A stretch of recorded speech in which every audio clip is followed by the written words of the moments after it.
और योगी जी को पता होना चाहिए ये बात कि एक श्लोक जो है कि न जयते मृते कदाचनानम भूता भवता व न भूयो अजो नित्य शाश्वतम पुराणो न हन्यते हन्यमाने शरीरे।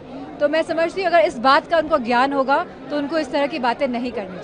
योगी जी का कहना है कि जिस तरीके से योगी जी की अगर ये सरकार जीत के आती है, इंडिया लाइन जीतेगी तो हिंदुओं से जजिया कर वसूला जाएगा। मैं समझती हूँ जब ये चुनाव आते हैं तो इस तरह की भाषा इन लोग की बदलती है और ये एक डिवाइसिव पॉलिटिक्स खेलना चाह रहे हैं। लेकिन आज जहाँ रोजगार नहीं है तो किसी के पास रोजगार नहीं है, आज जहाँ महंगाई नहीं है तो किसी के पास महंगाई नहीं है, अगर किसानों को एमएसपी नहीं मिल पा रहा है तो किसी को एमएसपी नहीं मिल पा रहा है। तो ये चुनाव बदलाव परिवर्तन का चुनाव है और इसमें सभी वर्ग और सभी समाज के लोग परिवर्तन की इच्छा रख रहे हैं और इस बार परिवर्तन होकर रहेगा। मैम, कांग्रेस जिस तरीके से आपके साथ है और बड़ी पार्टी है, लेकिन उसके नेता जब अमेठी से रायबरेली जाते हैं तो पीएम मोदी खुद हमला कर रहे हैं कि डरो मत भागो मत।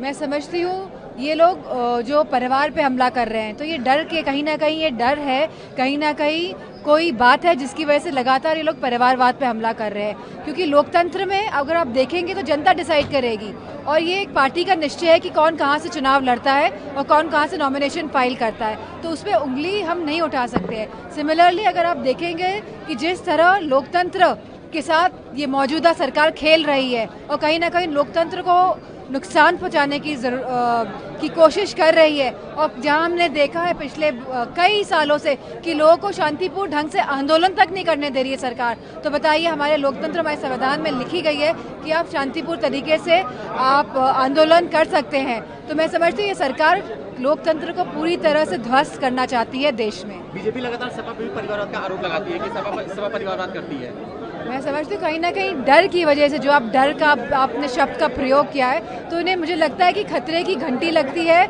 परिवार, क्योंकि जहाँ ये खुद सभी परिवारों के साथ सभी प्रदेशों में गठबंधन करके सरकार में रह चुके हैं, चाहे वो कश्मीर हो जहां उन्होंने महबूबा मुफ्ती जी के साथ गठबंधन किया, जहां सुखबीर जी के साथ गठबंधन किया पंजाब में, जहां उन्होंने अभी राज ठाकरे और अजीत पवार जी के साथ गठबंधन किया है, जहां आंध्र प्रदेश में उन्होंने नायडू साहब के साथ गठबंधन किया है। तो मैं समझती हूँ कि जिन लोगों को अपने खुद का परिवारवाद नजर नहीं आता है वो दोगुली बातें ना करें। एक आखिरी सवाल मैम, योगी जी कहते हैं कि हम राम को लाए थे, हम कृष्ण को लाएंगे और वो सिर्फ रियासत टैक्स लाएंगे।